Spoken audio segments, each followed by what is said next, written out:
Welcome to Trench Diaries. This is Storm of Steel, Chapter 12, Langemarck. Cambrai is a quiet, sleepy little town whose name calls up many historical associations. The narrow, old-world streets twist about round the mighty town hall, the weathered gates and the many churches. Ponderous towers rear themselves from a maze of gables. Broad avenues lead to the park, which is adorned by a monument to the aviator Blériot. The inhabitants are peaceful, friendly folk who lead a comfortable bourgeois life in the large houses which are simple to look at but richly furnished. Many retired people settle here. The town is rightly called La Ville des Millionnaires, for there were over 40 millionaires there just before the war. The war broke its enchanted sleep with brutal suddenness and turned it into a focus of mighty battles.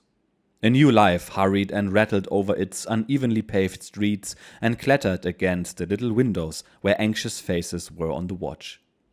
Foreigners drank the treasured cellars dry, flung themselves on the great mahogany beds, and upset the contemplative civilians with something fresh every day. Now, in their changed surroundings, they could do no more than collect at corners or in doorways and hold whispered consultations over the latest fairy tales of an eyewitness and the most certain news of the final and speedy victory of their fellow countrymen. The men lived in barracks and the officers in the Rue des Lignées. While we were there, this street had the appearance of a student's quarter. Conversation carried on from one window to another. Nightly sing-songs and little romantic adventures were the order of the day.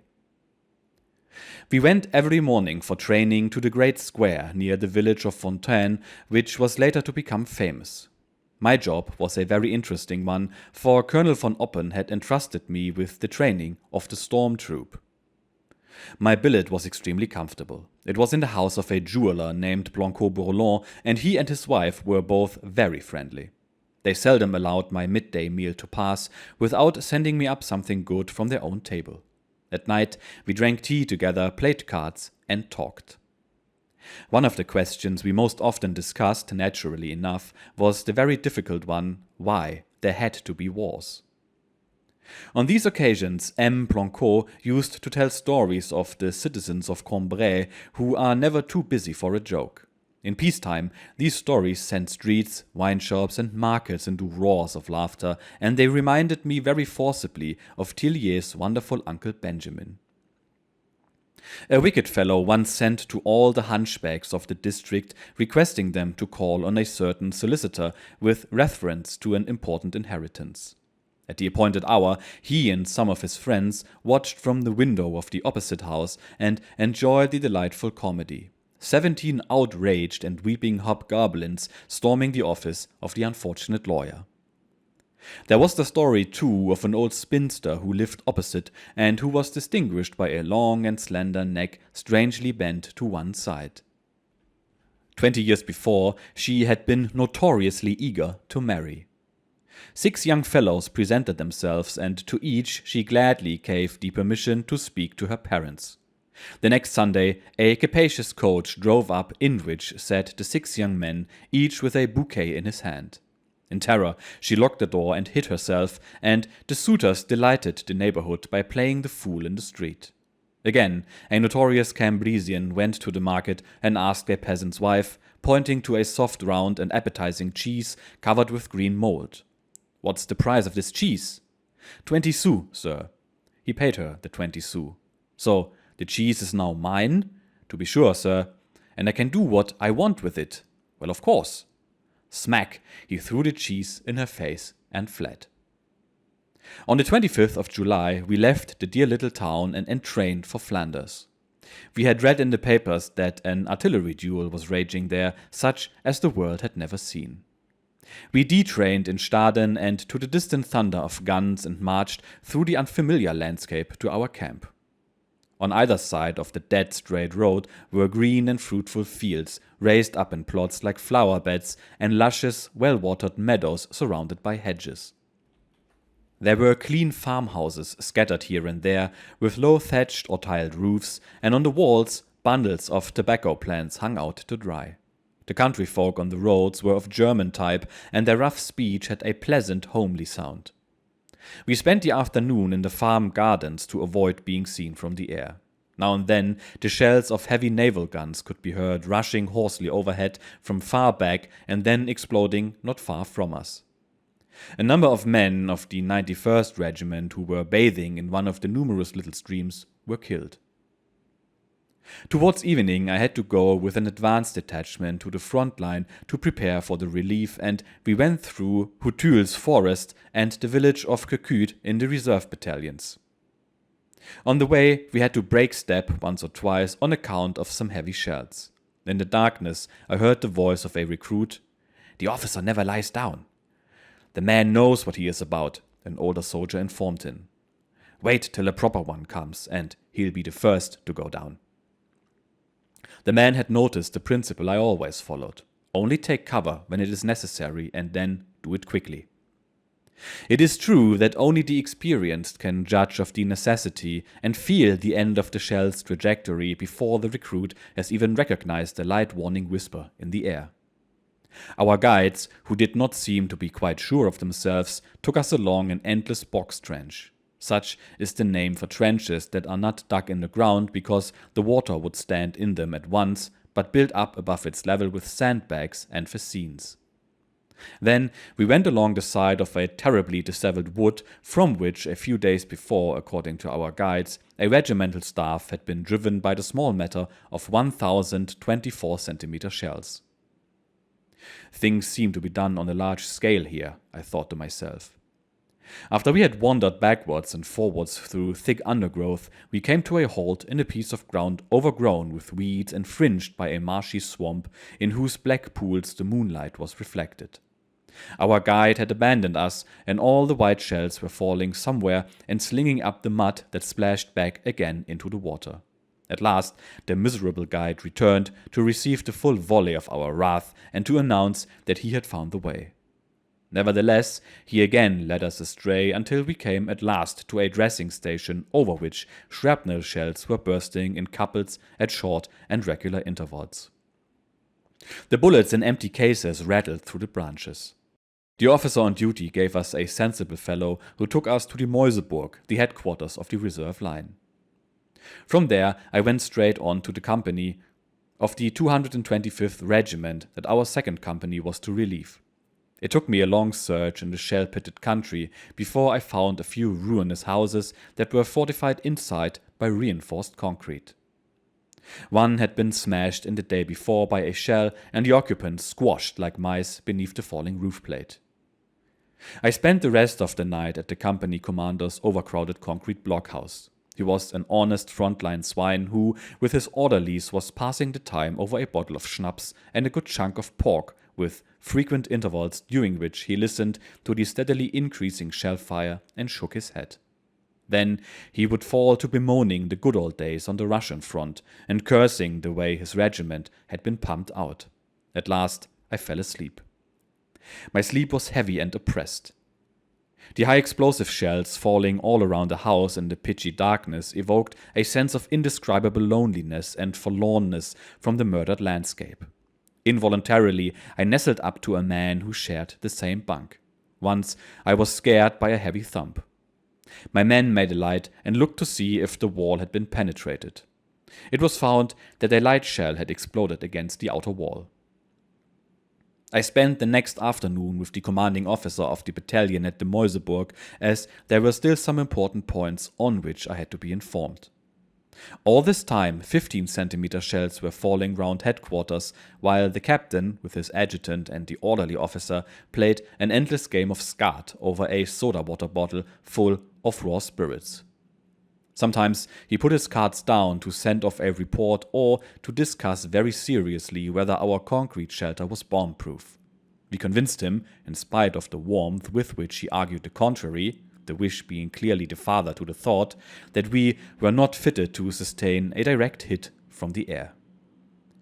In the evening, the customary artillery fire rose to frantic intensity, and in the front line there was an unceasing display of colored lights. Dust-covered dispatch carriers brought in reports that the enemy was attacking. After weeks of drum fire, the infantry battle had begun. I went back to company headquarters and waited there for the arrival of the second company. It appeared at 4 in the morning during a very lively burst of shellfire.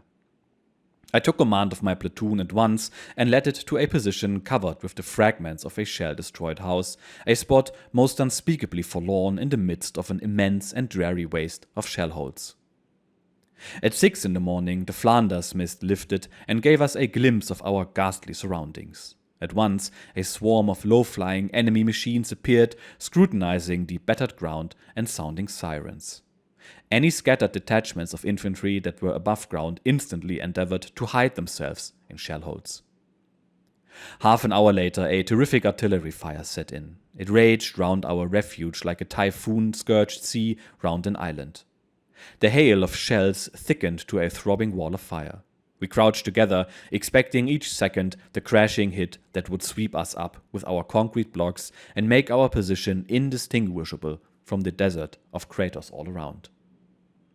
The whole day passed in bursts of heavy shellfire like this, with pauses during which we prepared ourselves for the next bout. In the evening, an exhausted orderly turned up and handed me an order. From this, I learned that the 1st, 3rd, and 4th companies were to counterattack at 10:30 and that the 2nd company, after being relieved, was to swarm into the front line. In order to get a little strength to face the hours ahead, I lay down, never dreaming that my brother Fritz, whom I supposed to still be in Hanover, was in a section of the 3rd company and passing close to my hut in a hurricane of fire on his way to the attack. My sleep was disturbed for a long while by the pitiful cries of a wounded man whom 2 Saxons had brought in. They had lost their way and were utterly done up and had fallen asleep. When they awoke in the morning, their comrade was dead. They carried him to the nearest shell hole, and after covering him with a few shovelfuls of earth, they went back on their way, leaving one more to be added to the countless lonely and unknown graves of the war. I woke at 11 out of a heavy sleep. I washed in my helmet and sent for orders to the company commander. To my astonishment, he had already gone without letting me or Kius or our platoons know anything of it. This showed the consequence of putting officers of another arm in the service in command of frontline troops only because of seniority, and though they did not know how even to handle a rifle. Let such fetishes be followed when human lives are not at stake. While I still sat cursing on my bunk and considered what to do, an orderly appeared from battalion headquarters with the order to take immediate command of the 8th Company. I learned that the counterattack of the 1st Battalion on the previous night had been repulsed with heavy loss, and that what was left and taken up a defensive position in a small wood called the Dobschütz Wood, and to the right and left of it. The 8th Company had been given the task of swarming into the wood in support. It had, however, run into a barrage in the intervening ground and suffered heavy losses. As the company commander, Lieutenant Büdingen was among the fallen. I was to lead the company on a fresh advance. After I had taken leave of my orphaned platoon, I made my way with the orderly across country. The desolation lay under a rain of shrapnel, and as we went along half-bent, we were checked by a despairing voice. In the distance, we could see a figure with bleeding arm stumps raising itself from a shell hole. We pointed to the hut we had just left and hastened on. I found the 8th Company crouching behind a row of concrete positions, an utterly dispirited little mob. "Platoon commanders," I called. 3 NCOs came forward and declared that a further advance towards Dobschütz Wood was out of the question. It was indeed the fact that the shells were bursting on our front like a wall of fire. Next, I had the platoons assembled behind 3 concrete positions. Each was about 15 to 20 men strong. At this moment, the fire lifted and came on to us. The scene was indescribable. At the concrete position on the left, the whole section was blown into the air. The right got a direct hit and buried Lieutenant Büdingen, who was still lying there wounded beneath its tons of masonry. We were in a mortar and beaten down by incessant concussions. Faces as white as death stared at each other, and the cries of those who were hit never ceased. It was all the same now whether we stayed where we were or went on or back. So I gave the command to follow me and sprang out into the fire. After a few steps I was covered with earth and flung into a shell hole by a shell which fortunately exploded straight upwards. I observed soon after, however, that the fire was not so heavy further on. When I had worked my way forward another 200 meters, I looked about me. There was not a soul in sight. Finally, 2 men emerged from the clouds of dust and smoke. Then 1 more. Then another 2. With these 5 men, I safely arrived at my goal. I found Lieutenant Sandvoss, commander of the 3rd Company, and little Schulz seated in a half-smashed-up concrete pillbox with 3 heavy machine guns. I was greeted with a loud "Hello!" and a sip of cognac, and then the situation, by no means a pleasant one, was explained to me. The English were close in front of us, and both our flanks were in the air. We cordially agreed that this was a corner too tight for any but old veterans who had grown grey in the smoke of battle. Without a word of warning, Sandvoss asked me if I had heard anything of my brother. My feelings can be imagined when I heard that he had been in yesterday's attack and was missing. A moment later a man came and told me that my brother was lying wounded in a shelter close by and pointed out to me a desolate blockhouse covered with uprooted trees. I hurried across a clearing which was covered by rifle fire and went in. What a meeting! My brother lay among a crowd of groaning stretcher cases in a place that stank of death. He had been hit by 2 shrapnel bullets in the attack, one of which had pierced the lung and the other his right shoulder.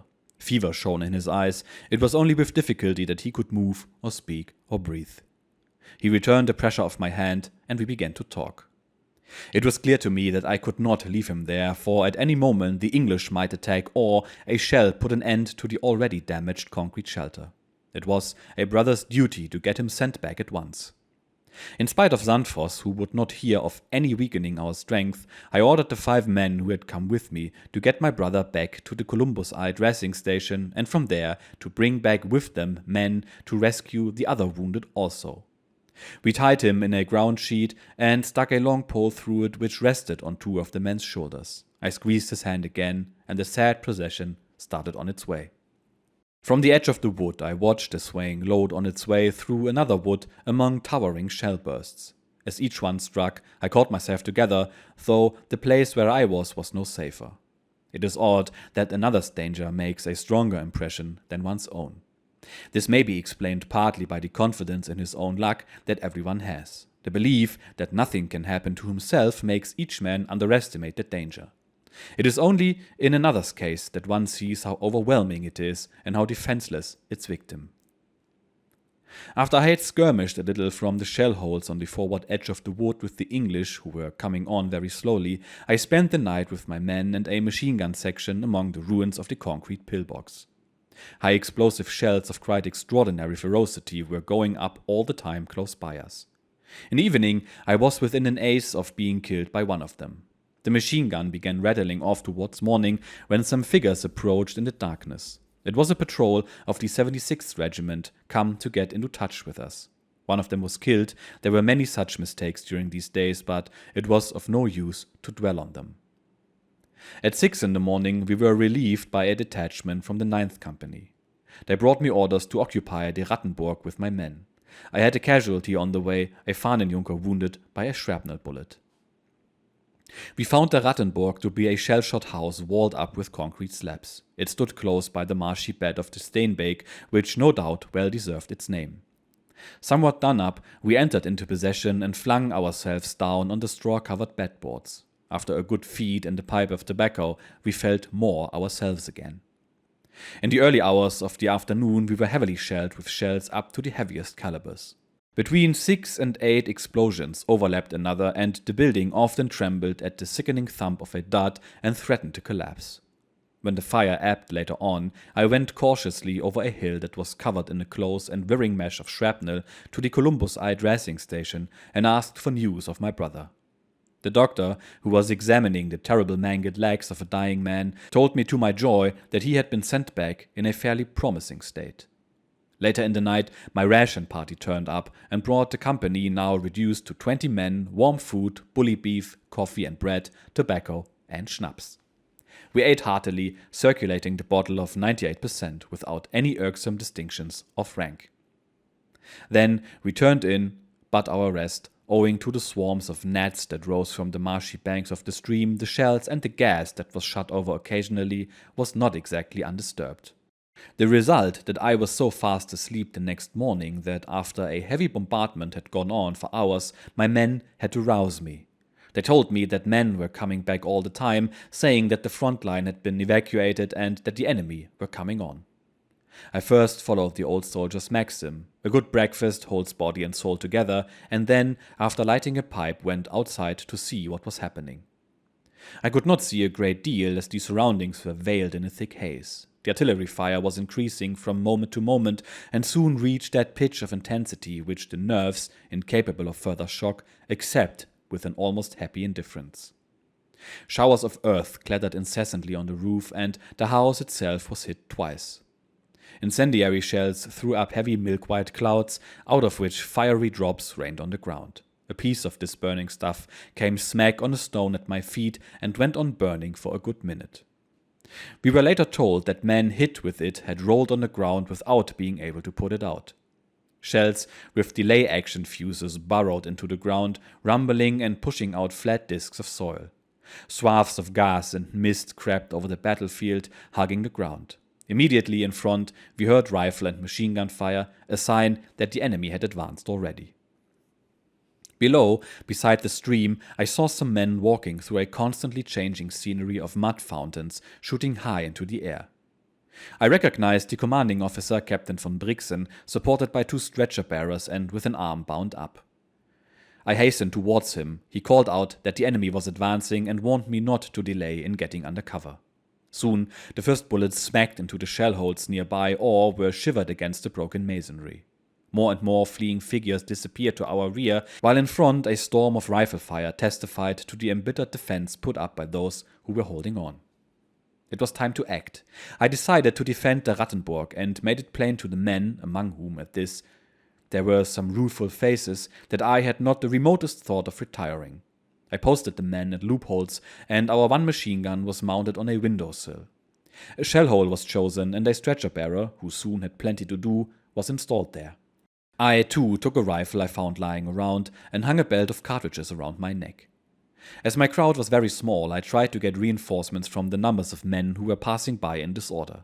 Most of them obeyed my call willingly, glad to join up, while others, whose nerves had gone, hurried past after a hasty pause to see that there was nothing to be got by staying with us.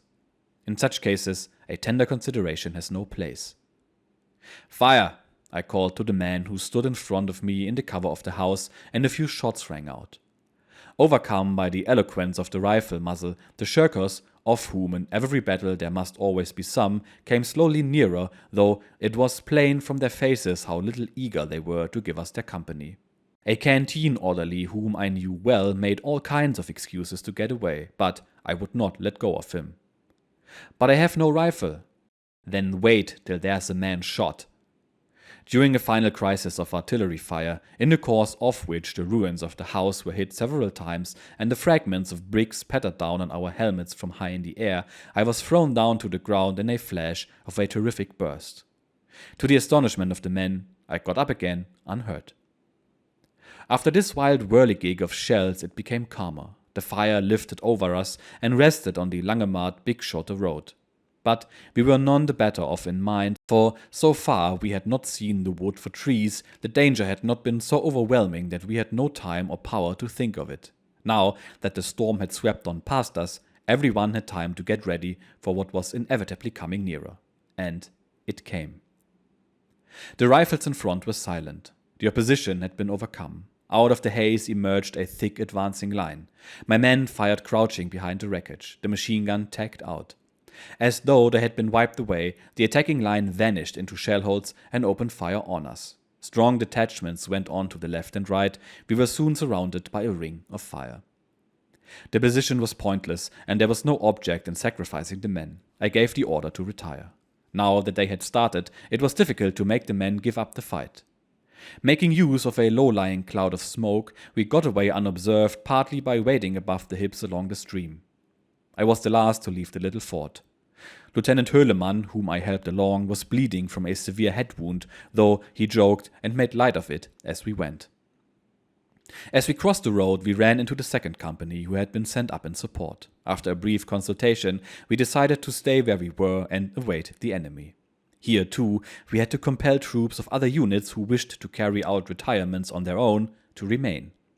Stern measures were necessary to persuade artillerymen and signalers and so on that even they, in circumstances like these, had to take hold of a rifle and get into the firing line. With the help of Chios and a few quiet folk, I soon got matters into order by means of entreaties, commands, and blows with the butt end. Then we set ourselves in a half-dug trench and had breakfast. Chios pulled out his inevitable camera and took photographs. On our left, there was some movement on the outskirts of Langemarck. The men began shooting at some figures that were running here and there until I told them to stop. Immediately after, an NCO came up and reported that a company of the Fusilier Guards were taking up a position on the road and that our fire had inflicted losses. I gave the order thereupon to advance and occupy the highest part of the road. There was lively rifle fire, some of the men fell, and Lieutenant Bartmer of the 2nd Company was severely wounded. Chios remained at my side and finished his piece of bread and butter as we went. When we occupied the line of the road whence the ground fell away to the Steenbeek, we saw that the English had been on the point of doing the same. The first khaki uniforms were already within 20 meters of it. As far as the eye could see, the ground to our front was full of troops in line and column. They were swarming round the Rattenburg too. We made full use of the surprise of our sudden appearance and at once opened a steady fire on them. Along the Steenbeek, a whole column broke up. One man had a coil of wire on his back, of which he was unrolling one end. Others jumped like hares this way and that, while our bullets raised clouds of dust among them. A sturdy corporal of the 8th Company rested his rifle with the greatest calm on a shattered tree stump and shot 4 of the enemy one after the other. The remainder crept into shell holes and lay concealed there till nightfall. We had made a good clearance. At about 11 o'clock, aeroplanes tied with streamers came diving down on us and were driven off by a lively fire, which they replied to from above. In the midst of the wild clatter, I could not help smiling when a man reported to me and desired to have it placed on record that he had shot down a machine in flames with his rifle. Immediately after occupying the road, I had made a report to regimental headquarters and asked for reinforcements. At midday, detachments of infantry, engineers, and machine guns came up in support. According to the time-honored tactics of old Fritz, all of them were crammed into the already crowded front line. Here and there, the English laid out a few of the men who incautiously crossed the road. About 4 o'clock, a very unpleasant bombardment with shrapnel started. The volleys got the road to a T. It was clear to me that the aeroplanes had ascertained the line on which we were making a stand and that there were worse times ahead. And, in fact, we were soon being heavily shelled with shells of all sizes. We lay close to one another in the narrow and crowded ditch of the road. Fire danced before our eyes, twigs and clods whistled above our ears. Close to me on my left, a flash flared out, leaving a white suffocating vapor behind it. I crept on all fours to the man next to me. He moved no more. The blood trickled from many wounds caused by small jacket splinters. On my right, too, there were many hit. After half an hour it was quiet and we set to digging out the shallow trough of the ditch so as to have at least protection from splinters in case of a second bombardment. Our entrenching tools came against rifles, equipment and cartridge cases of 1914, showing that this soil was not drinking blood for the first time. As dark came on, we were given another thorough good to. I crouched beside Chios in a little hole that had caused us some blisters. The ground rocked like a ship's deck under hit after hit at the least possible distances. We were ready for the end. I chewed my pipe, my helmet pressed on my forehead, and stared into the pave whose stones showered sparks under the bursting lumps of metal, and I succeeded in philosophizing myself into courage. The most remarkable thoughts shot through my head. I took a trashy French novel, La Voiture de la Sierra, that I had picked up in Cambrai into lively consideration. I repeated several times to myself a saying of Ariosto. A great heart cares nothing for death when it comes, so long when it may be glorious. It may seem extraordinary, but it helped me to keep control over myself. When the shells gave our ears a little peace, I heard fragments of the beautiful song from the Black Whale of Ascalon close beside me, and I thought that my friend Chios must have had a drop too much. Everyone has his own manner of calming his nerves. At the end of it, a large splinter struck my hand. Kios took out a torch. We only found a scratch. Hours such as these were without doubt the most awful of the whole war. You cower in a heap, alone in a hole, and feel yourself the victim of a pitiless thirst for destruction. With horror, you feel that all your intelligence, your capacities, your bodily and spiritual characteristics have become utterly meaningless and absurd. While you think it, the lump of metal that will crush you to a shapeless nothing may have started on its course. Your discomfort is concentrated in your ear that tries to distinguish amid the uproar the swirl of your own death rushing near. It is dark, too, and you must find in yourself alone the strength for holding out. You can't get up and with a blasé laugh light a cigarette in the wondering sight of your companions. Nor can you be encouraged by the sight of your friend clipping a monocle into his eye to observe a hit on the traverse close beside you. You know that not even a cock will crow when you are hit. Well, why don't you jump up and rush into the night till you collapse in safety behind a bush like an exhausted animal? Why do you hang on there all the time, you and your braves? There are no superior officers to see you. Yet, someone watches you. Unknown perhaps to yourself, there is someone within you who keeps you to your post by the power of two mighty spells: duty and honor. You know that this is your place in the battle and that a whole people relies on you to do your job. You feel, if I leave my post, I am a coward in my own eyes, a wretch who will ever after blush at every word of praise. You clench your teeth and stay. All of us held on that evening, all who lay along the dark Flanders road.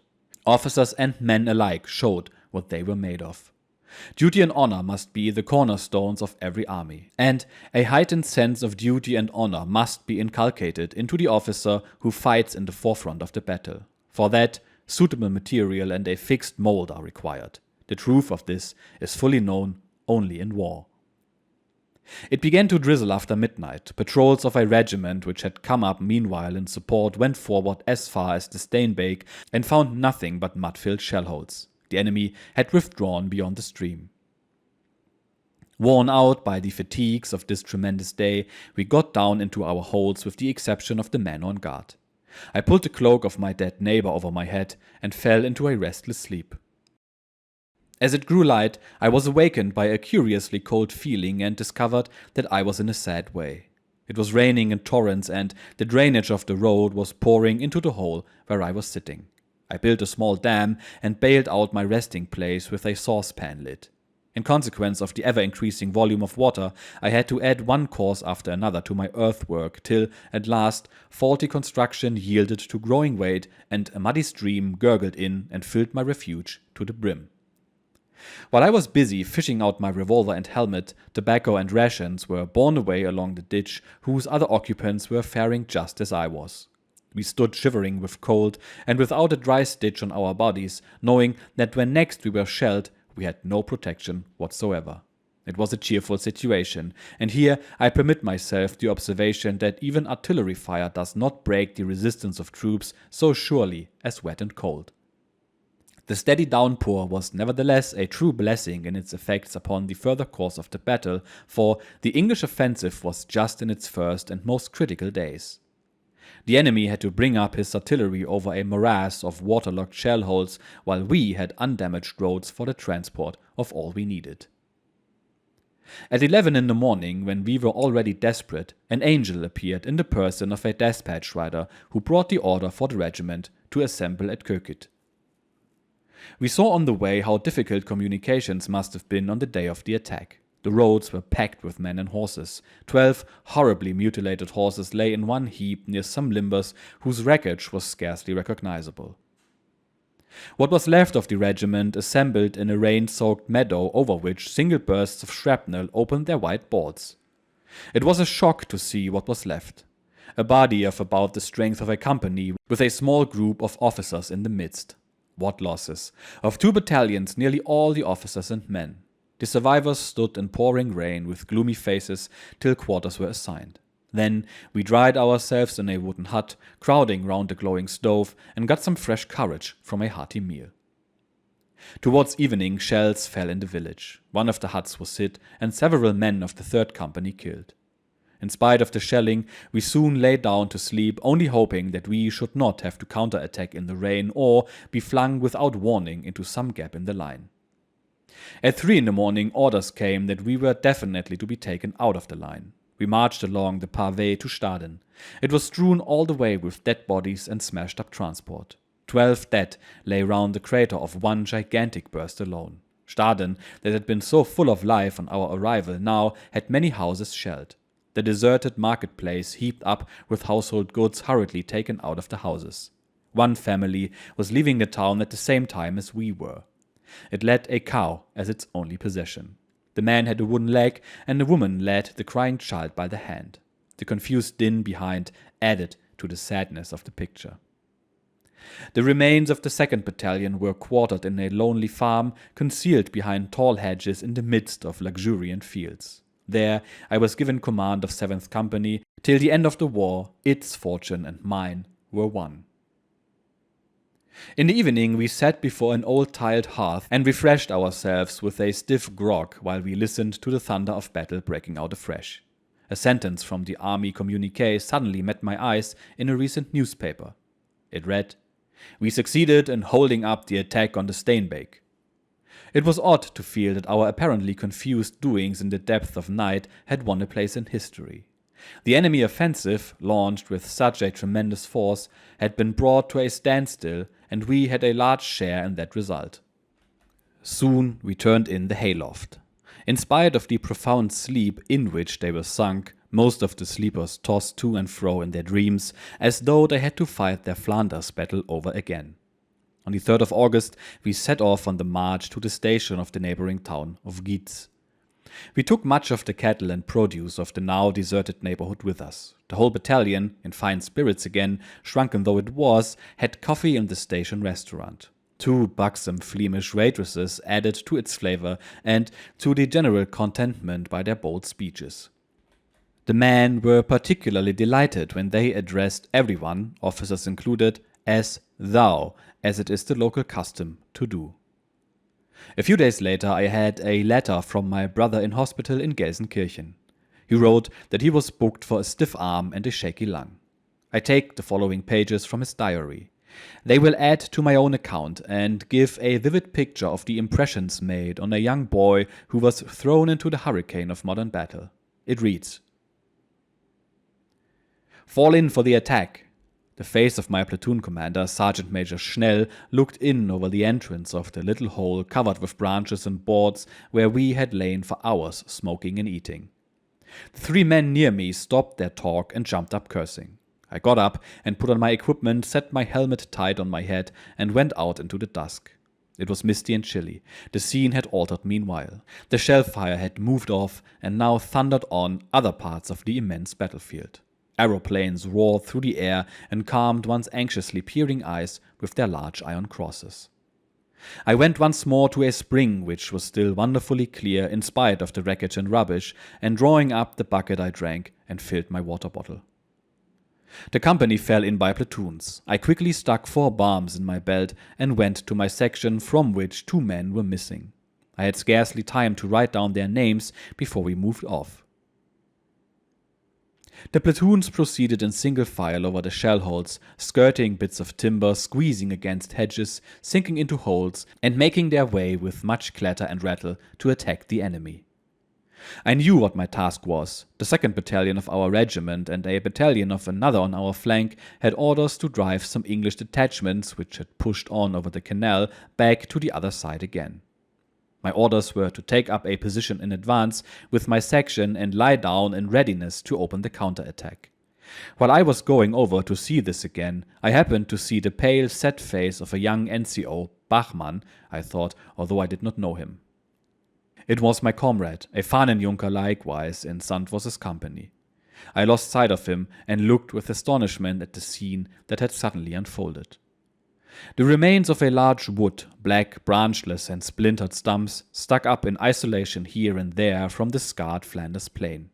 Immense swaths of smoke drifted through the air and hung the sky with a gloomy, heavy pall. Stinking gases, yellow and brown, hung and swayed heavily to and fro over the earth that the shells tore up so mercilessly again and again. The order was given to be ready for gas. At this moment, a terrific fire came on us like a fit. The soil flew up in fountains and a hail of splinters swept the ground like a shower of rain. For a moment, everyone stood dazed. Then all broke away like mad. I heard our commanding officer, Colonel Böckelmann, bellowing out something, but I couldn't understand anything. My men had vanished and I found myself in another platoon. I pressed on with the rest to the wreckage of a village that the shells had razed relentlessly to the very foundations. We pulled out our masks. Without a moment's warning, we were in a terrific machine gun barrage. Everyone threw himself down. Near me on my left, Lieutenant Ehlers was kneeling up, and near him lay an NCO keeping a lookout. In front, there was a yellow, flashing wall of fire. Burst followed burst. Fragments of masonry, showers of soil, brick beds, and splinters rained down on us and struck sparks from our helmets. I stared into this glaring witch's cauldron. Compared to this, what was the half-hour's drum fire that had prepared for this ill-fated attack? For it was as clear to me as a vision that it had failed. Thrice at short intervals, a tremendous crash swept through the uproar. Whole rubbish heaps took the air at once, whirled around, and pelted down again with hellish clatter. I looked to my right.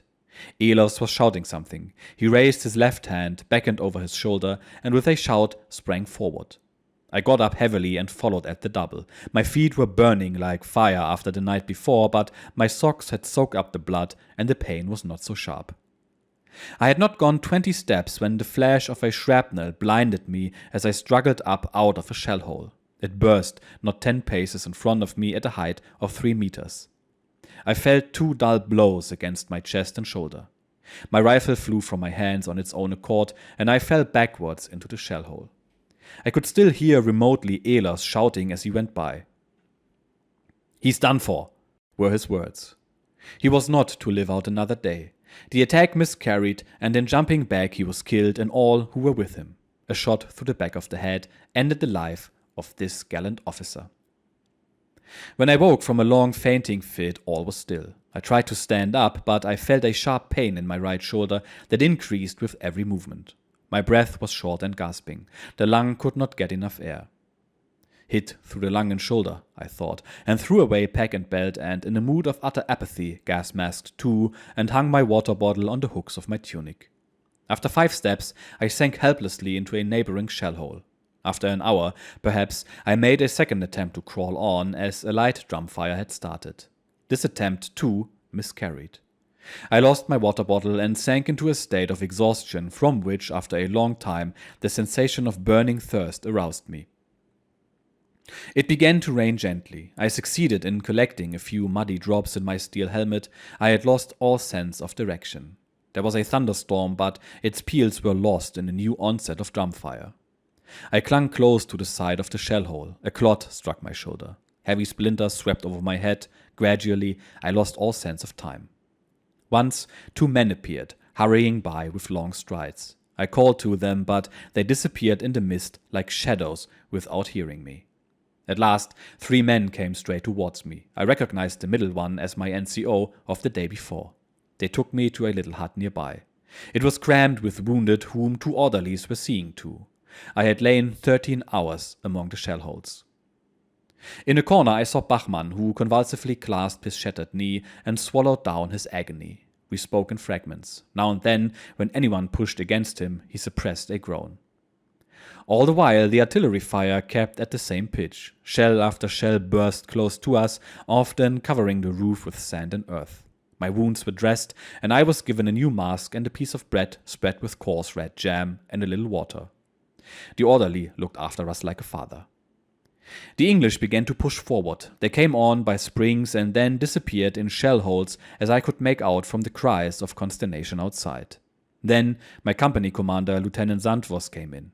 He asked me if I could talk and then was called away by an orderly and vanished. Immediately I heard him giving orders. A machine gun was mounted and began to tack out.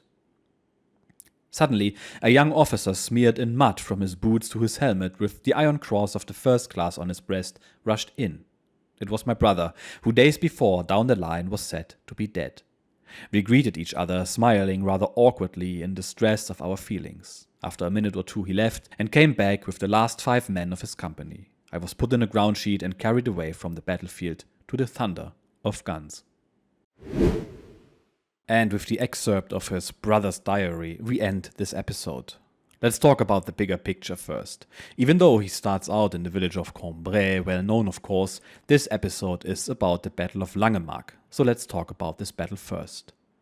This battle was significant as an event during the Third Battle of Ypres, also known as Passchendaele.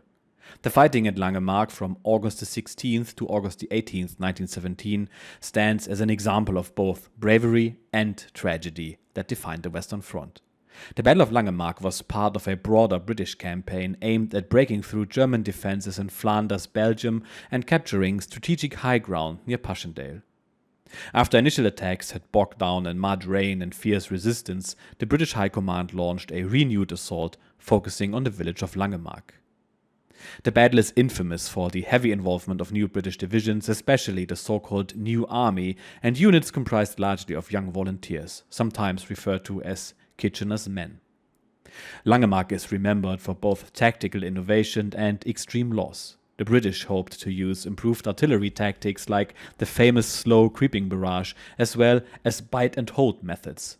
That means securing small gains and consolidating them rather than attempting a broad breakthrough. Despite lessons learned from the earlier failures, the conditions remained dire. Heavy rain had turned the landscape into a morass of mud, making movement nearly impossible. Many men drowned or became trapped in flooded shell holes. In fact, the mud was so bad that it was described as having had the consistency of porridge up to 9 meters deep. On August the 16th, Allied troops attacked along a wide front. The initial artillery barrage was intense, but German defenses held firm in most areas. Some gains were made, and British forces managed to capture parts of Langemarck and push forward, but ultimately the attacks stalled under relentless machine gun fire and counterattacks. Mud again made it impossible to move artillery forward, leaving infantry completely without any support. Despite high casualties, isolated pockets of British troops held onto their gains, but the offensive eventually ground to a halt after several days of costly fighting. The Battle of Langemarck resulted in heavy losses on both sides. The British suffered approximately 15,000 casualties in just a few days of fighting, while the German casualties were somewhat lower but still significant. Strategically, the battle achieved only limited gains. The British captured some ground in parts of the ruined village, but failed to make the decisive breakthrough that they hoped for. The wider Passchendaele campaign would drag on for months, marked by more mud and blood. For the German Empire, the continued losses again were unsustainable, even though they managed to hold their ground. The Battle of Langemarck is remembered today not just for its tactical lessons, but for its human cost. Young volunteers, many with very little training, were thrown into the horrors of Flanders fields. Their sacrifice is commemorated in cemeteries and memorials across Belgium, one of which, the German cemetery in Langemarck itself, I've put a picture on screen, even incorporates some old German bunkers on its grounds. This is another battle where our man got very lucky, almost losing his brother, dishing out friendly fire on accident, and being soaked in rain for days. And yet, he has time to reflect and even gets poetic at times. It's hard to imagine what this must have been like back then. Absolutely incredible. Well, if you've made it this far, thank you for watching. Consider subscribing, and I will see you in the next episode. Cheers.